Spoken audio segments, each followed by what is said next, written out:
नमस्कार साथियों, गौरव ज्ञानधारा के इस प्लेटफॉर्म पर ऑनलाइन प्लेटफॉर्म पर आपका हार्दिक स्वागत। जैसा कि हमने सर्वप्रथम बोर्ड द्वारा निर्धारित जो चतुर्थ श्रेणी कर्मचारी भर्ती परीक्षा है, उस दौरान हमने सबसे पहले संज्ञा प्रकरण को संपूर्ण करने के पश्चात फिर हम सर्वनाम की ओर हुए। सर्वनाम प्रकरण के दौरान कल हमने बात की सर्वनाम के शाब्दिक अर्थ को लेकर, संज्ञा और सर्वनाम में डिफरेंस देखा हमने, उसके बीच में क्या-क्या भेद है उस चीज़ को लेकर बात की। और अभी हम बात कर रहे हैं सर्वनाम के भेदों की ओर। सर्वनाम के भेद में हमने 6 प्रकार के जो भेद थे, उन 6 ही प्रकार के भेदों के बारे में बात करते हुए एक-एक भेद की विशेषताओं को देखा। जैसे सबसे पहले पुरुषवाचक को देखा, फिर निजवाचक, निश्चयवाचक, अनिश्चयवाचक, उसके बाद में प्रश्नवाचक, उसके बाद में जो भी संबंधवाचक हैं, इन सारी विशेषताओं को लेकर एक-एक को करते हुए बात करते हुए अपन आगे बढ़े। कल हमने विस्तृत रूप से अध्ययन किया था, जिसमें सर्वनाम और संज्ञा के बीच में भेद मतलब कि जो मौलिक भेद है, उसको लेकर अपन ने बात की। और फिर उत्तम पुरुष, मध्यम पुरुष और अन्य पुरुष को लेकर बात हमने की, जिसमें जो पुरुषवाचक सर्वनाम के भेद थे। इसी प्रकरण को आगे बढ़ाते हुए हम आज सर्वनाम के निजवाचक, अनिश्चयवाचक, निश्चयवाचक, प्रश्नवाचक, संबंधवाचक, ये जो भिन्न प्रकार की जितने भी सर्वनाम के भेद हैं, उन सर्वनाम के भेदों की ओर अग्रसर होते हैं और विस्तृत उदाहरणों के माध्यम से हम एक-एक प्रकरण को, एक-एक विशेषताओं को, जो सर्वनाम के भेद हैं, उस एक-एक भेद को अच्छे से समझने का प्रयास करते हैं। आशा है गत जितनी भी कक्षाएँ हुई हैं, इन कक्षाओं के दौरान आपने जो जो प्रकरण पढ़े हैं, उन प्रकरणों के माध्यम से आपने जो पढ़ा वो अब तक आपको समझ में आया होगा। और आशा के अनुरूप हम आगे भी जिस टॉपिक के बारे में बात करेंगे, वो आपको एकाग्रचित्त होकर आप पढ़ें तो हर चीज़ के बारे में आप विशेष से अध्ययन कर पाएँगे। तो लीजिए, आज हम आगे चलते हैं, निजवाचक से शुरुआत करते हैं। तो लीजिए मित्रों, आज का अपना जो दूसरा सर्वनाम है, जिसका नाम है निजवाचक सर्वनाम।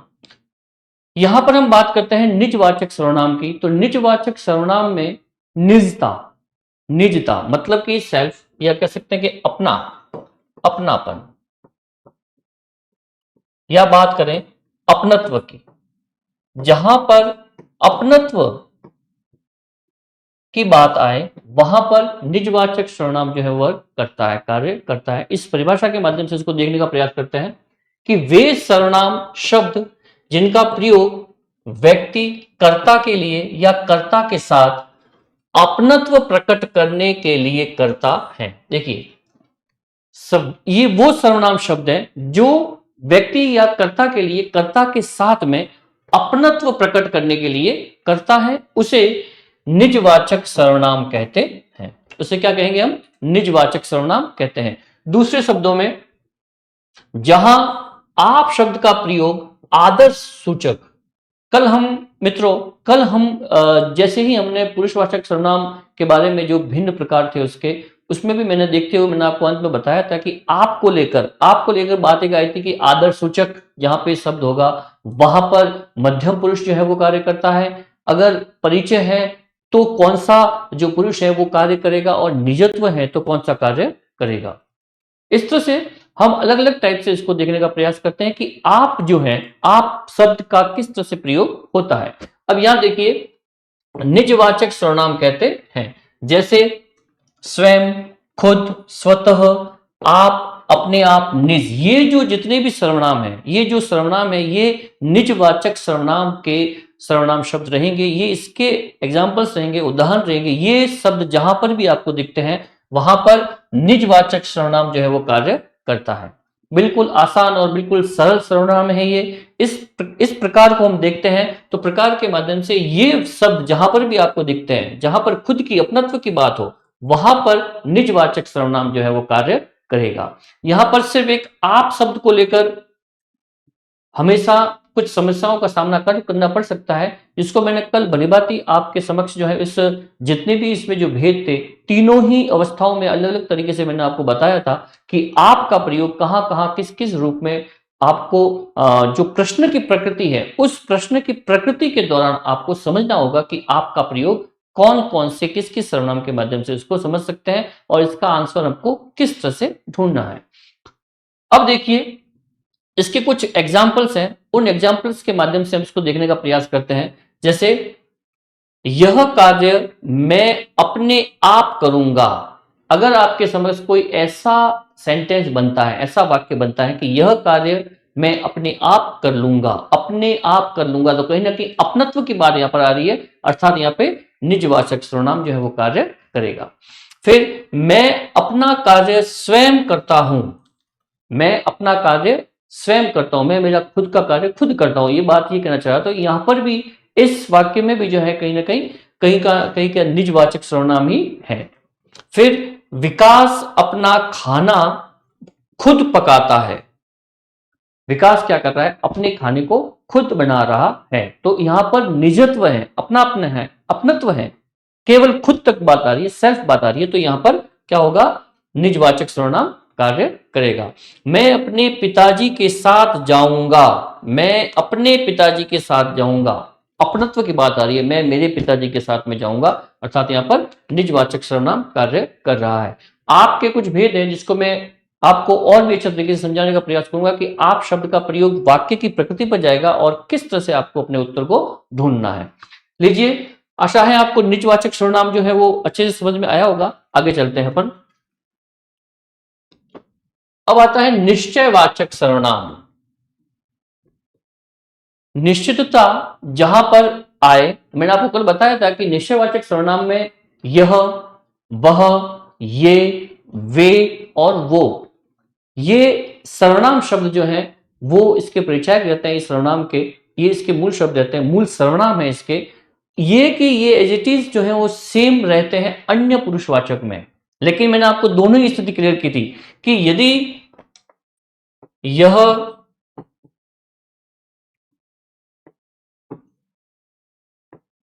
यह, वह, ये, वे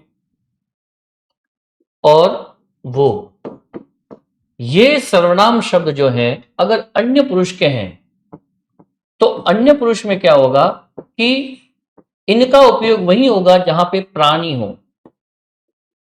ये प्राणी के लिए उपयुक्त होने वाले जो है वो सर्वनाम रहेंगे। और निश्चयवाचक में जब इन्हीं शब्दों का, इन्हीं सर्वनामों का प्रयोग होता है तो किसके लिए होता है? वस्तु या स्थान के लिए। इस बात की विशेष जानकारी रखनी है। निश्चयवाचक सर्वनाम की बात कर रहे हैं।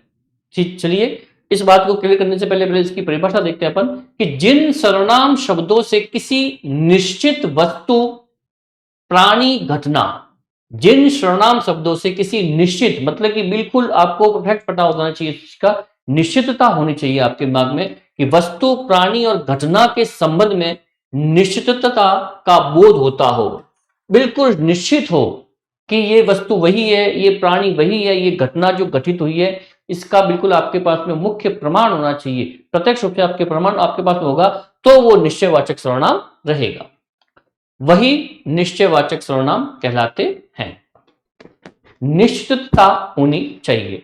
अब देखिए, ये इसके जो है इसका, इनका, उसका, उनका, ये इनके सर्वनाम शब्द रहते हैं। जैसे अपन एक एग्जांपल देखते हैं, वह तो राम है। वह तो राम है।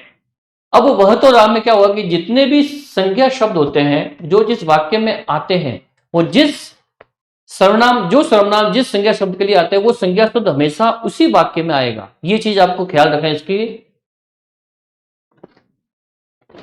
इस निश्चयवाचक सर्वनाम की बात कर रहे हैं अपन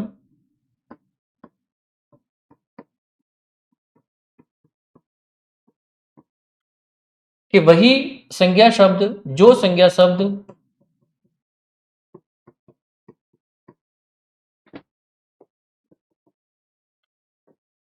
जिस संज्ञा शब्द के लिए, जिस संज्ञा शब्द के लिए, जिस संज्ञा शब्द के लिए सर्वनाम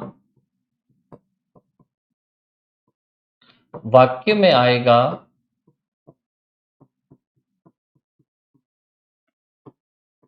वह संज्ञा शब्द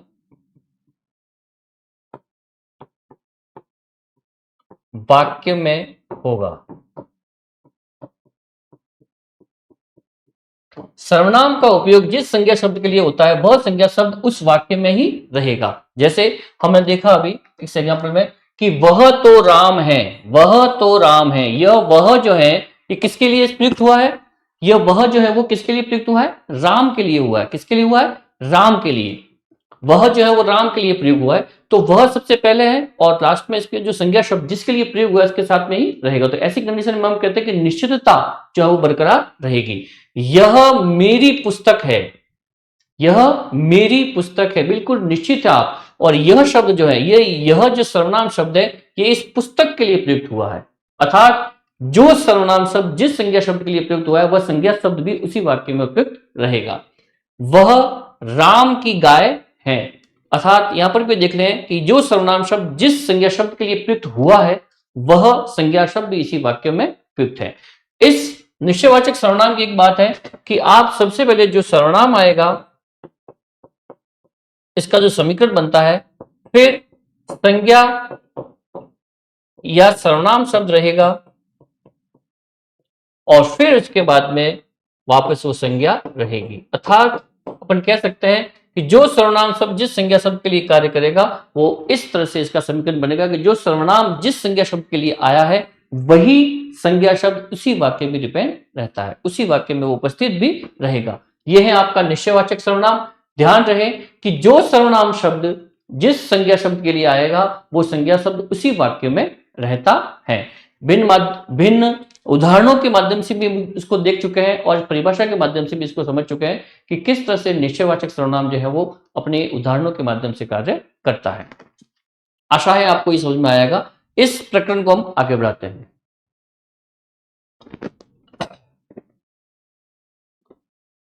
अनिश्चयवाचक, जहां पर अनिश्चितता हो, जहां पर अनिश्चित हो, कंडीशन आपके सामने अनिश्चित हो, कौन है क्या है कोई मतलब नहीं, हमें कुछ पता ही नहीं है कि किस तरह की चीजें जो है वो आपके सामने आ रही है। जैसे यहां पर पढ़ रहे हैं कि जिन सर्वनाम शब्दों से किसी निश्चित वस्तु का बोध ना हो, अर्थात वे सर्वनाम शब्द जो किसी और निश्चित वस्तु प्राणी घटना के संबंध में प्रयुक्त किए जाते हैं अनिश्चयवाचक सर्वनाम कहलाते हैं। अब देखिए यहां पर क्या हो रहा है, निश्चितता में तो क्या था कि जहां पर निश्चित वस्तु या वस्तु प्राणी घटना के संबंध में जो होता है वो बोध होता हो उन सर्वनाम के माध्यम से। यहां पर क्या है कि बोध न हो, उन सर्वनाम के माध्यम से जब हमें किसी चीज का बोध न हो या अपन ये क्या है वस्तु, कौन क्या वस्तु है, क्या प्राणी है, क्या घटना घटित हो रही है, इसका अपन बोध नहीं कर सकते और वो किसी और में कार्य कर रहे हैं, तो ऐसी कंडीशन में अनिश्चयवाचक सर्वनाम रहेगा। अब देखिए कोई, कुछ, किसी, किन्हीं, अनिश्चयवाचक सर्वनाम की सर्वनाम है कोई, कुछ, किसी, किन्हीं। कल की क्लास में, लास्ट क्लास में हमने पढ़ा था कि कोई जो सर्वनाम है वो ध्यान रहे सजीव वस्तुओं के लिए रहेगा, सजीवों के लिए रहेगा, और कुछ जो है वो निर्जीव या कीड़े मकोड़ों के लिए। कल मैंने ये बात आपसे कही थी, कीड़े मकोड़ों के लिए रह सकता है। अब निश्चित वस्तु का बोध ना हो, कोई है दरवाजे पे, कोई है, अब कौन है ये पता नहीं है लेकिन है जरूर, ये बात फिक्स है कि है जरूर लेकिन कौन है, कोई है। ये जब प्रश्न आपके सामने बनते हैं तो वहां पे अनिश्चितता जो है वो खड़ी आती है। कोई खड़ा है, अब देखिए आपके सामने एग्जांपल है, बाहर कोई खड़ा है। अब कोई मीन्स कोई ना कोई सजीव है, कोई ना कोई सजीव है। किसी ने उसको उपहार भेजा, अब किसी ने भेजा है उपहार लेकिन किसने भेजा ये पता नहीं है, अनिश्चितता। फिर उसके हाथ में कुछ है, उसके हाथ में कुछ है, अब क्या है ये पता नहीं है जरूर, है जरूर लेकिन क्या है ये पता नहीं, अर्थात अनिश्चय, अनिश्चित बात है यहां पर। तो यहां पर बात कर रहे हैं कुछ, जैसे कि कल शायद मैंने ये एग्जाम्पल बढ़ रहा होगा आपको कि दाल में कुछ पड़ा है। अब यहां पर यदि कोई आ जाए तो बड़ी विकट स्थिति बन जाएगी। अगर कोई पड़ा है, सजीव तो हो नहीं सकता, क्योंकि इतनी बड़ी चीज तो दाल में इतनी बड़ी चीज कोई थोड़ी आ सकती है। कुछ पड़ा है, तो इस तरह की कंडीशन में हम देखते हैं कि ये अनिश्चितता का द्योतक यहां पर आता है। ये एग्जाम्पल है इसके। प्राय सजीव वस्तुओं के लिए कोई आता है, ध्यान रखना, मैंने आपको ये चीज बता दी, ये कोई सजीव और कुछ निर्जीव वस्तुओं के लिए। प्राय सजीव वस्तुओं के लिए कोई आता है और निर्जीव प्राणियों के लिए कुछ आता है। अर्थात ये अनिश्चयवाचक सर्वनाम के उदाहरण से इस चीज को अपन समझ सकते हैं, इस कंसेप्ट को अपन समझ सकते हैं। अनिश्चितता जो है वो बोध होगा जिसमें कोई सजीव के लिए आएगा और कुछ जो है वो निर्जीव या कीड़े मकोड़ों के लिए कार्य करता है। ये था आपका अनिश्चयवाचक सर्वनाम। आशा है आपको समझ में आया होगा। एक बार आप देखना चाहे तो देख सकते हैं इसे।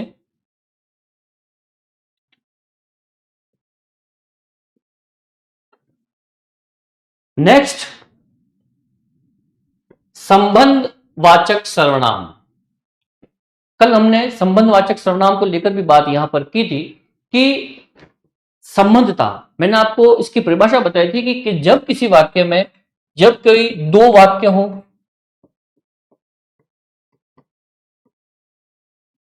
या उपवाक्य हो, इन दोनों के आपस में जो संबंध बताते हैं या संज्ञा और सर्वनाम के बीच जो संबंध स्थापित होते हैं, जो संबंध बताए जाते हैं, जो संबंध बताने वाले सर्वनाम होते हैं, वो अपने आप में संबंधवाचक सर्वनाम कहलाते हैं। ये संबंध खासतौर से इन वाक्यों में या फिर मुहावरों और लोकोक्ति में बहुत ज्यादा देखी जाती है। किसमें? मुहावरों और लोकोक्तियों में। खासतौर से हम देखते हैं कि मुहावरे और लोकोक्ति जैसी जो ये उदाहरण देख लेते हैं, ये मुहावरों और लोकोक्ति में, वहां पर आपको संबंधवाचक सर्वनाम जो है वो अधिकतम दिखाई देते हैं। इसकी परिभाषा के साथ इसको समझने का प्रयास करते हैं कि वे सर्वनाम शब्द जो किसी संज्ञा या सर्वनाम शब्दों, वाक्यांशों के बीच का संबंध का बोध कराते हैं। या तो संज्ञा और सर्वनाम को जोड़ते हैं या शब्दों या वाक्यांशों के बीच के संबंध का बोध कराते हैं। मतलब कि दोनों को आपस में उनका संबंध बनाते हैं, उनको जोड़ते हैं और किसी एक अर्थ का निर्माण करते हैं। वह संबंधवाचक सर्वनाम होते हैं। मतलब कि दो वाक्यांशों को जोड़ना, दो शब्दों को आपस में जोड़ना, ये इस संबंधवाचक सर्वनाम का कार्य रहता है। जैसे ये इसके सर्वनाम है, जो, सो, जो, वह, जिसकी, इसकी, जैसी, वैसी, जितना, उतना, जिसको, उसको, जैसा, वैसा। ये जो है एग्जांपल्स इसके जो उदाहरण है, जो संबंधवाचक सर्वनाम के जो सर्वनाम है, वो यहां पर इस तरह से इन वाक्यों में जो है वो कार्य करते हैं। जैसे तहते पाव पसारिए जैती लांबी सो। देखिए, ये लोकोक्ति के माध्यम से अपन समझ रहे हैं कि तहते पांव पसारिए जैती लांबी चोर, मतलब कि आपकी जितनी क्षमता है, आपकी जितनी अपनी क्षमता है, उसी के अनुसार हमें कार्य करना चाहिए, या आपकी योग्यता के अनुसार ही आपको कार्य करना चाहिए। जैसे कि आप मार्केट में निकल गए, आपके साथ में कोई ऐसे आपके मित्र हैं जो आपसे भी नए नए जुड़े हैं, और आपके पास में जो मुद्राएं हैं, जो धन है वो कम है, पैसा आपके पास में कम है, और आप किसी बड़ी होटल में चले गए, वहां पर अधिक बिल हो गया, तो फिर और आप बाहर उठ के आते हैं और फिर अलग प्रकार से कोशिश करते हैं कि कहीं से मुझे पैसा आ जाए या कोई मुझे ऑनलाइन पेमेंट कर दे। तो ऐसी कंडीशन में आपको ध्यान रखना चाहिए कि मेरे पास में कितनी क्षमता है और मैं किस तरह की होटल्स में जाऊं या किस तरह का मैं खर्चा कर पाऊं, वहां पर ही आपको जाना चाहिए।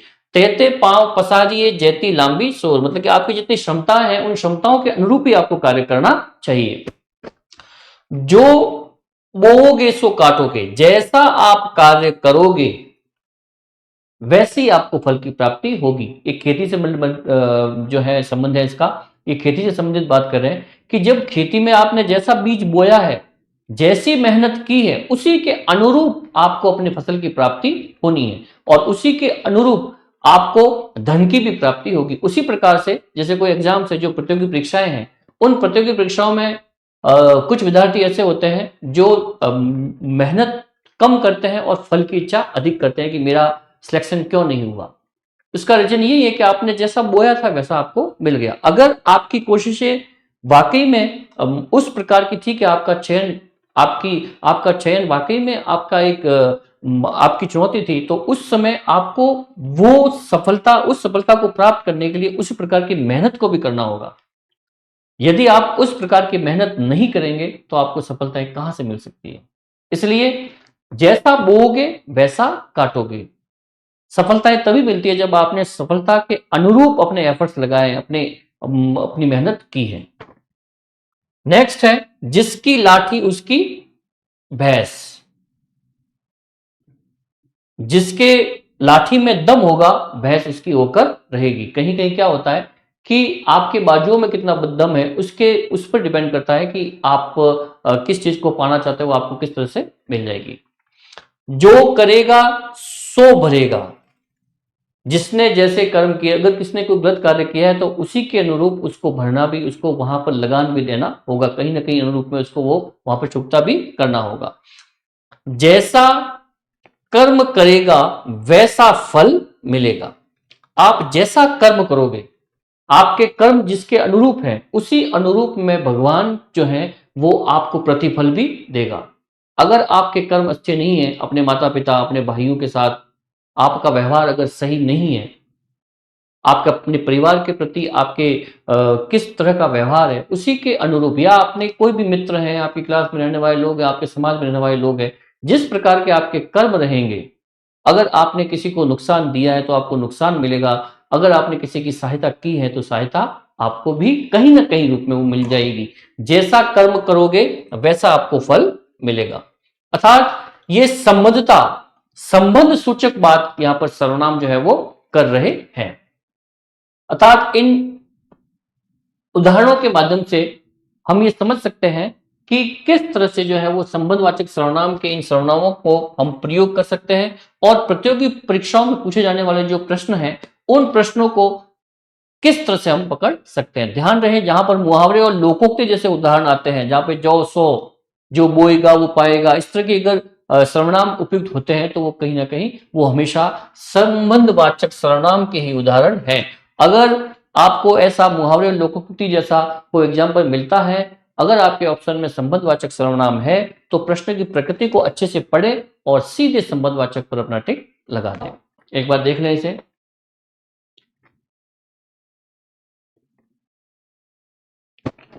चलिए नेक्स्ट,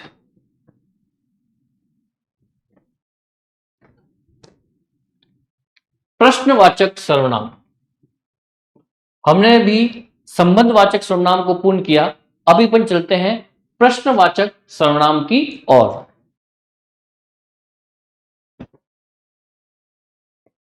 वे सर्वनाम शब्द जो किसी वस्तु, स्थान, घटना के संबंध में प्रश्न का बोध कराते हैं। देखो, जहां पर क्वेश्चन मार्क, आपका जो प्रश्न होगा, जो वस्तु, स्थान, घटना के संबंध में जो भी प्रश्न रहेंगे, यहां पे प्रश्न का बोध हो, आपको लगे कि ये मुझसे कुछ पूछ रहा है, आपको ये पता होना चाहिए कि मुझे ये प्रश्न, कहीं ना कहीं मुझे प्रश्न की प्राप्ति हो पर हो रही है और मुझे यहाँ पर आंसर देना चाहिए, यहाँ पे आंसर क्या आएगा। ऐसी कंडीशन में प्रश्नवाचक सर्वनाम रहते हैं। अब वो कौन कौन से सर्वनाम है जिसको अपन उदाहरणों के माध्यम से समझने का प्रयास यहाँ पर करते हैं। एक बार परिभाषा को पढ़ते हैं कि वे सर्वनाम शब्द जो किसी वस्तु, स्थान, घटना के संबंध में प्रश्न का बोध कराते हैं प्रश्नवाचक सर्वनाम कहलाते हैं। जैसे क्या, किसी, कौन, किसका, किसकी, किसके, किसने आदि। ये जितने भी सर्वनाम हैं ये आपको प्रश्नवाचक सर्वनाम के बारे में बतला रहे हैं। अर्थात यहां पर कुछ ना कुछ आपसे प्रश्न किया जा रहा है। जैसे दरवाजे पर कौन है, दरवाजे पर कौन है, तुम्हारे हाथ में क्या है, यह किसकी पुस्तक है, कुर्सी पर कौन बैठा हुआ है, तुम कहां जा रहे हो, तुमने यह काम कैसे किया है। बिल्कुल ही सरल, प्रश्नवाचक सर्वनाम को समझना बहुत ही सरल रहेगा। ये सिर्फ और सिर्फ इन सर्वनामों के माध्यम से सीधे ही पहचान हो रही है कि यहां पर प्रश्नवाचक सर्वनाम है। मित्रों ध्यान रहे कि सर्वनाम जो ये आपका प्रकरण है, जो चतुर्थ श्रेणी कर्मचारी भर्ती परीक्षा में माध्यमिक स्तर के कठिनाई स्तर यहां पर क्वेश्चन आपके बनते हैं। एमसीक्यूज रहेंगे, मल्टीपल चॉइस क्वेश्चन रहेंगे और 20 प्रश्न रहेंगे। कितने? 20 प्रश्न। इन प्रश्नों में अगर सर्वनाम से रिलेटेड आपका क्वेश्चन आता है तो बहुत ही इजी गोइंग ये टॉपिक है, और इसको जिस तरह से मैंने आपको जहां जहां पर बारीकियां बताई है, उन बारीकियों का अध्ययन करते हुए आप अगर इन इन नियमों को जाने तो आप आराम से अपने उत्तर तक पहुंच सकते हैं। और सर्वनाम से डेफिनेटली क्वेश्चन आएंगे ही आएंगे, 2 से 3 क्वेश्चन आपके श्योर बनते ही बनते हैं। तो आप अगर इन नियमों का अध्ययन करें, जैसे कि प्रश्नवाचक सर्वनाम में देख रहे हैं, तो सीधा कौन और क्या आपसे सीधे ही वाक्य के माध्यम से प्रश्न कुछ ना कुछ पूछा जा रहा है, और सर्वनाम के माध्यम से आपको ये पता चल रहा है कि ये प्रश्नवाचक सर्वनाम ही है। अगर आप थोड़ी सी भी हिंदी अच्छे से पढ़ लेते हैं तो ये क्वेश्चन आपका गलत नहीं, रॉन्ग कभी नहीं हो सकता है। ठीक है, ये था आपका प्रश्नवाचक सर्वनाम। अब यहां पर अपन बात करते हैं, जैसे कि हमने सबसे पहले बात की निजवाचक सर्वनाम को लेकर, फिर उसके बाद में बात की अपने अनिश्चय निश्चयवाचक सर्वनाम को लेकर, संबंधवाचक सर्वनाम को लेकर और प्रश्नवाचक सर्वनाम को लेकर। इन विभिन्न उदाहरणों के माध्यम से हमने इन सभी सर्वनामों का परिचय किया, और परिचय के माध्यम से, उदाहरणों के माध्यम से समझते हुए, इनकी जितनी भी बारीकियां थी उसको समझने का प्रयास करते हुए अपन यहां तक पहुंचे। अब यहां पर एक डिफिकल्टी रहती है, एक कंसेप्ट जो है वो कहीं ना कहीं रहता है आप वाला, उसे मैं क्लियर कर देता हूं। ये जो आप है, ये आप शब्द जो है 3 कंडीशन में आपके समक्ष आएगा। इसकी 3 समीकरण बनते हैं। इन तीनों कंडीशन में आपको ध्यान रहे कि आप शब्द, एक तो सबसे पहले तो आपको प्रश्न की प्रकृति की ध्यान रहे। सबसे पहले क्या करना है कि प्रश्न की प्रकृति को समझे कि प्रश्न मुझे क्या पूछ रहा है। 3 कंडीशन बन रही है, जिसमें पहली कंडीशन है आदर्श सूचक। अगर आदर्श सूचक बात आ रही है, आदर्श सूचक बात आ रही है, तो वहां पर जो है मध्यम पुरुष रहेगा। ठीक है, फिर यदि बात परिचय की आ रही है तो वहां पर अन्य पुरुष के रूप में आपका प्रयोग किया गया है। और यदि बात निजत्व की आ रही है,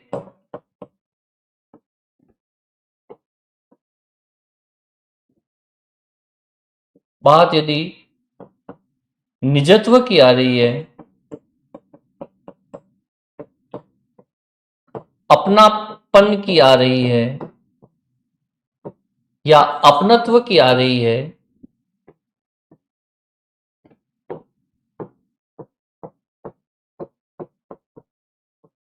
तो वहां पर ये निजवाचक रहेगा। ये अलग अलग कंडीशन में क्लियर होता है। देखिए, अन्य पुरुष परिचय अगर कोई आपको दे रहे हैं और वहां पर अगर आप प्रश्न की प्रकृति पर जाए, आप अगर परिचय के संदर्भ में है तो वहां पर अन्य पुरुष रहेगा। यदि आदर्श सूचक बात आ रही है, जैसे कि आप घर जाइए, एक शब्द है, एक यहाँ पर लाइन है, आप घर जाइए,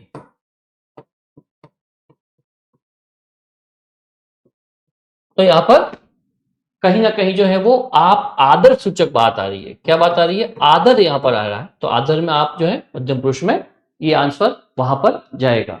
ये इसका उदाहरण है, आदर सूचक का उदाहरण है आपका। ठीक है, तो मध्य पुरुष में जाएगा।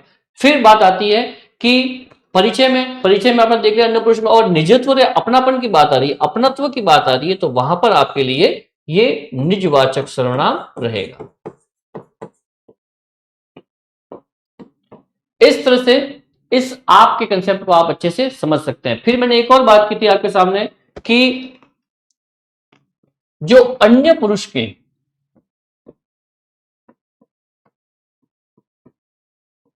सर्वनाम है, जिसमें मैंने अभी बात की थी आपको, यह, वह, ये, वे और वो। यह जो है एक वचन के लिए, दो समीप की वस्तुओं के लिए, वह जो है दूरवर्ती वस्तुओं के लिए ये बहुवचन, वे, ये समीप की वस्तुओं पर बहुवचन में हो, ये दूर की वस्तु है बहुवचन में, और वो एक सर्वनाम ये भी रहता है। ये अगर अन्य पुरुष में है तो यहां पर प्राणी विशेष के लिए है। किसके लिए है? प्राणी विशेष के लिए। और ये सर्वनाम यदि आपके निश्चयवाचक में आते हैं, निश्चयवाचक सर्वनाम में आते हैं,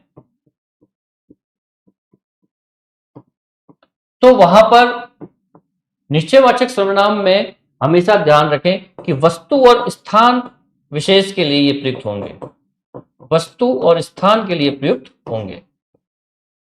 तो ये कुछ क्रिटिकल समीकरण बनते हैं, यहां पर कुछ क्रिटिकल कंडीशन क्रिएट होती है। इसे हम जो है अच्छे तरीके से अगर आप समझे, इसको बार बार पढ़े, तो ये रूल्स अगर आपके दिमाग में अच्छे से बैठ जाते हैं, अंडरस्टैंड कर पाते हैं आप लोग, तो आप आराम से किसी भी टाइप का क्वेश्चन सर्वनाम से संबंधित हो, आप उसको हल कर पाएंगे। आप प्रश्न की प्रकृति को पढ़ते हुए आंसर तक अच्छे से पहुंच सकते हैं।